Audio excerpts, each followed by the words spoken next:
se former sur toute la partie théorique au secourisme pour ensuite aller sur la pratique et ne faire que les gestes. Donc gagner du temps et être beaucoup plus efficace dans la formation.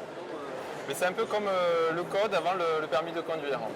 Donc on est l'avant secourisme, en fait tout ce qu'il faut savoir face à une victime, comment agir, comment se comporter face à un accident ou une victime. Donc c'est indispensable, c'est la base avant d'apprendre les gestes pratiques. Donc voilà l'entrée de l'application. Donc on arrive sur le monde du secourisme où chaque ville va représenter un des thèmes. Donc par exemple si je clique dans cette ville, c'est l'arrêt cardiaque. On va arriver dans un des quartiers de cette ville.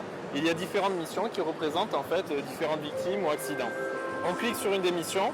On nous dit cette vieille dame s'est effondrée alors qu'elle rentrait de ses courses. Elle est inconsciente. Un témoin est parti alerter les secours. Que faites-vous? Et donc là, on vous demande de réagir. Vous avez différents choix d'action. Sécuriser l'environnement, parler à la victime, agir sur la victime ou quitter la scène. On va agir directement sur la victime. Et là, on a différents choix d'action.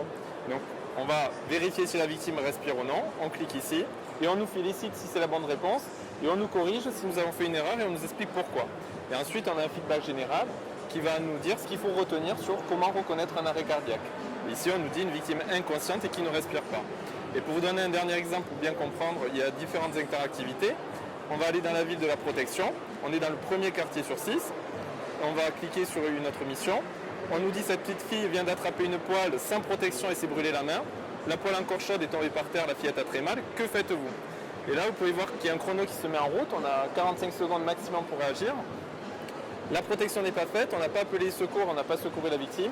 La première chose à faire, c'est de sécuriser l'environnement. Et donc là, on me met à disposition des triangles pour signaler les dangers. Je vois qu'il y a une poêle chaude par terre et que la plaque de cuisson est toujours allumée. On va sécuriser l'environnement. Et là aussi, on a eu le bon réflexe.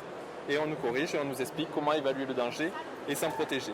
Et c'est ainsi de suite qu'on va, à travers différentes villes, apprendre à traiter une hémorragie, une plaie, des étouffements ou des blessures plus ou moins graves. Et une fois qu'on aura appris tout ça sur la partie théorique, on va pouvoir se présenter dans une association agréée pour passer la pratique en une demi-journée au lieu d'une journée complète puisqu'on aura déjà fait toute la théorie. Alors tout le monde est concerné, les particuliers qui peuvent télécharger l'application, des entreprises qui nous la prennent pour l'offrir à leurs salariés et diminuer les accidents au travail, des organismes de formation qui forment au secourisme et qui veulent proposer une solution à distance pour réduire le temps et les coûts, mais également des collectivités qui veulent former soit leurs concitoyens, soit leurs salariés également, et également l'éducation nationale, puisque au collège, c'est obligatoire depuis 2007 de se former au secourisme.